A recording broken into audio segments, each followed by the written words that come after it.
अन्नपतेन्नस्य नोदे झनमेवस्य शुग्मिनः प्रप्रदातारन्तारिख उवरजन्नोदे हृद्विपदे चतुःपदे चतुष्कोणमण्डलं कृत्वा तदुपरि नैवेद्यपात्रं निधाय गायत्रीमन्त्रेण पात्रं प्रोक्षयेत्।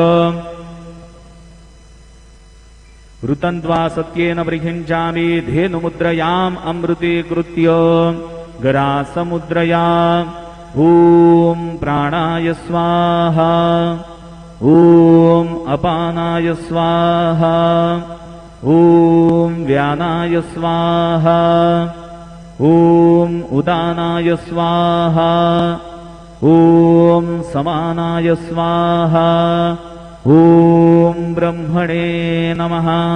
नैवेद्यमध्ये पानीयं समर्पयामि पुनर्नैवेद्यं निवेदयामि। ॐ प्राणाय स्वाहा ॐ अपानाय स्वाहा ॐ व्यानाय स्वाहा ॐ उदानाय स्वाहा ॐ समानाय स्वाहा ॐ ब्रह्मणे नमः।